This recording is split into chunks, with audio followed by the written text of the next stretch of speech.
Yo, yo, everybody. Happy New Year. Happy New Year.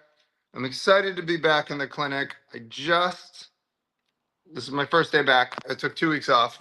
I'm not a huge fan of taking that much time off just because I love what I do.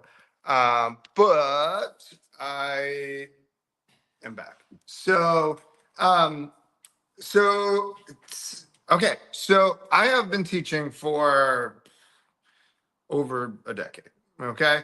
And when I traveled this country, okay, I teach online. Sign up my school group below. Click below. Sign up for my free school group. It's my VIP group. It's free. I'm talking about more advanced clinical diagnostic and treatment procedures, and then how I get the results that I do in a clinic where generally everybody is. I call it the I've failed everything clinic. People come in all the time. I've failed everything, so I call it the I've failed everything clinic. I get exceptional results. So listen, okay. So I traveled this country, and when I traveled this country, I was teaching, but I was actually more interested, or just as interested, in finding out what makes someone good at this job. Like, what makes you a good physical therapist? What is it?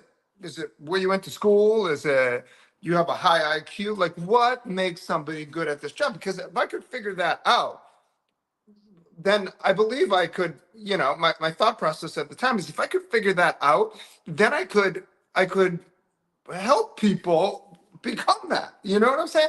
So, okay. So what I noticed, is there were physical therapies full of very naturally smart people, right? But what I noticed is that the naturally smart people, they that had nothing to do with it. They pick up. It normally takes like people like me three times of hearing something to be able to do it, and I'm one of those people. But they were the naturally smart people could pick it up once. You tell them something, they had it. Okay, but there were these people that, number one, were extremely curious. I believe that is the highest form of intelligence. I think somebody famous, curiosity is the highest form of intelligence. I've seen that before, maybe Einstein or Tesla or somebody like that. And I believe that's the highest form of intelligence is curiosity. And these people like had to know. They're like me, like they had to know the answer. It wasn't enough that you just like, you know, they couldn't get their patient better, like they're online looking for the answer, that kind of thing, right? Taking courses, even though they've done with their CEUs for the year. Like these type of people, okay? And they're a breath of fresh air, if you ask me, because I am out here trying to make a difference. And then when I see these people, I'm like, God bless you, man. Like you're out here humping it, trying to figure out what's wrong with your patients, where like, you could just be like, what's for lunch type thing. And anyways, so number one, they were curious. Okay. They were very curious people and they had to know. Okay. This wasn't a job for them. This was who they were. They were, they are healers, and they know that, and they're going, full steam ahead to try to figure out how to help people. Okay.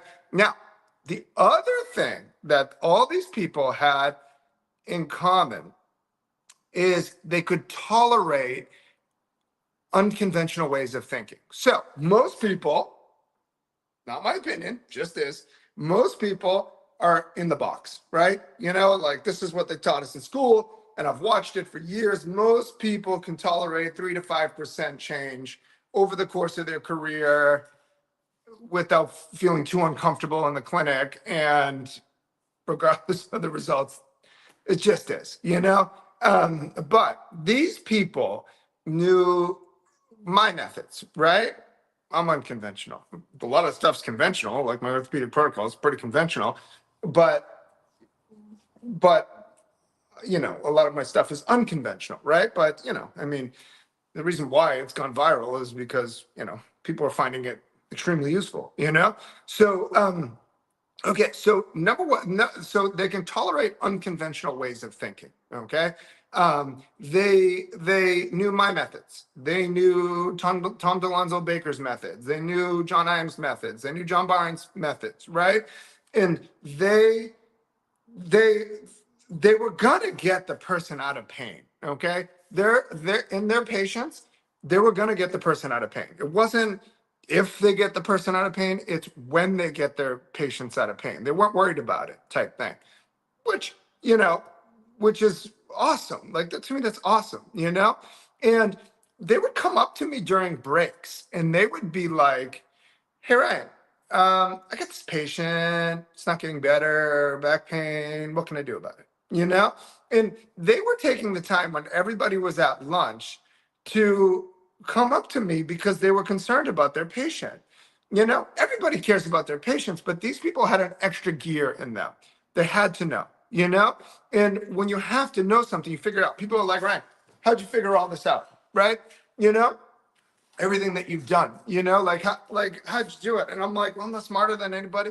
I guarantee you, most people watching this are more intellectually. I'm dyslexic. I have dysgraphia. I have visual, auditory, verbal processing disorders. Like I'm the Helen Keller perceptual version of Helen Keller. Okay. Who actually grew up in my hometown. But, so I'm not smarter than anybody. The only reason I figured this out, like the stuff I figured out, was because I have to know. I have to know. It's not acceptable to me. And I don't have boundaries. I don't have a box that I live my life in. You know what I'm saying? Like people say to me, "Wow, that's really unconventional, Ryan." And it takes me a moment. And I'm like, really? Because I don't see a box. I don't see, in the box and outside. I just see healing, I just see, well, what are you doing over there? Okay, well, that sounds pretty unconventional, but tell me about it. What are the results? I'm a bottom line person, and these people were bottom line people. It was all about the end results. It wasn't about the process. It wasn't about fluff. It wasn't about labels debates or anything. Like you call it class 1 back pain, I call it class 2 back pain. Like who cares? On Monday your patient's still in pain. They were very results driven. And that's why they got the results that they got. Okay. But the good news about what I am saying is what I discovered when I traveled this country and found that the best clinicians were not the people that went to the best colleges and had the best grades. Had literally nothing to do with it. It this is a book, like what was a famous book, C Students Rule the World, right? And they're saying that C students rule the world, and one of the theories is that they are not so bogged down into their left brain. You know what I'm saying? Like they're to me they're using intuition because that's what life is about. Practical reading situations and understanding what to do. But these people were like that, and the good news is that everybody can be curious, like if you want to be a good clinician, be curious. Set a goal. It's 2026 right now. Set a goal and be like, I want to get 9 out of 10 of my patients to get better. Set a goal. Most people, if you ask AI, is 50 to 75%. I say that's way off. And the reason why I think that's way off is because that's like ankle sprains. Those basically get better on their own. This isn't an I've failed everything type situation that me and my hybrid business students are attacking those type of cases type thing, where nobody knows what's wrong with the patient after 30 years in the most prestigious hospitals in the United States. That's the world I live in. So like to me, in fact, when I was in Texas, I was teaching, and there was a COO of a major chain at my course. This was years ago. And I was like, "Oh, I got questions for you, buddy." I wanted to know where we were at as a profession, like where we at, like how good or not good or where we at. Now, people aren't going to want to hear this, but it is what it is. So I asked, because I knew he knew the numbers. And I asked the guy, I said, "Hey, man, what percent in that chain of your patients get better?" He said, you ready for it? He said, 50% drop off. 50% drop off. They quit. It wasn't worth their time to go. Of that, 50% of their patients in the system get better. And I'm like, whoa, bro, whoa, whoa. We're talking 25% of people that come into that massive chain actually get better. I'm like, geez, man, like that's not okay, right? So I set a goal for myself. I was like, I'm going to change this, you know? And you can talk about things like people do, or you can just do action, do, you know? So I set a goal for myself and I'm like, I'm going to change this. And if you don't want to do it, then I'm going to put someone in your clinic that does want to do it, you know? So, I mean, people get frustrated when my providers show up in their clinic because all of a sudden, I get told this all the time, all of a sudden, these people are booked out like 6 months and everybody else is 50% booked, well, adapt, in any other industry, you have to adapt. In medicine, you can do what you learned in school. No one forced. I have never been ever been told. I have absolutely never been told that, Ryan, you need to, when I worked for other people before I started my own business, Ryan, you need to get more patients better. No one ever said that to me. No one. All I heard all day long is you need to bill more, you need to pick up this patient, that patient, whatever. It's all about money, right? But no one's talking about that. Now, when it comes to a cash-based business, which I teach, join my school group below. I'm teaching you how to do that. We charge $400 for 30 minutes of our time because patients are desperate for people that actually know what they're doing when it comes to certain conditions, and they've tried everything. So they appreciate someone that invested in their education. So you invest in your education, you charge more like any other profession, okay?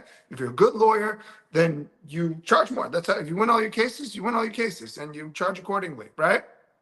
But so when it comes to being a good clinician, you don't got to be the smartest. I'm telling you, I'm not the smartest. I'm just curious and I'm driven to figure this out. Okay. But I've also created protocols and methods. Okay. That I have my advanced clinical group where you get all of my courses, all of them. I publish historic papers in, I've published historic papers and they're on my website, literally getting multiple times, even what the biggest journals in the medical journals in the world, the Lancet, New England Journal of Medicine to AI. Take that screenshot of analytics at the top of my social media page and plug that into AI.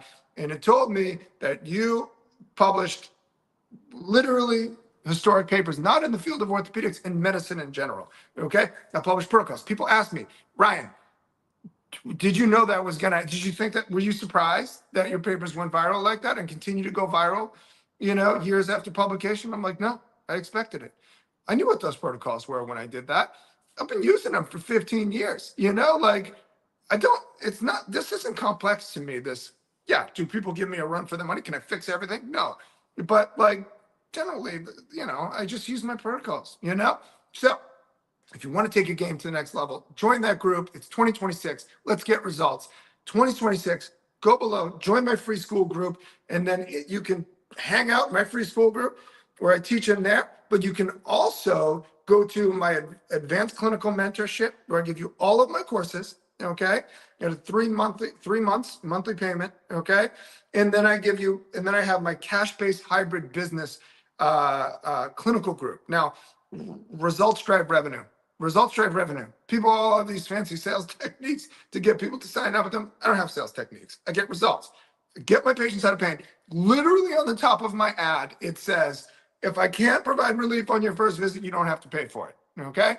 Would you take that offer? Because I would. And most of my patients come in like, I failed everything. What do I have to lose? Game on, buddy. But it's the same thing all the time. I see all the time mechanical issues, which I cover in my courses. Okay. So I teach people how to run an extraordinarily profitable, highly successful cash-based clinic.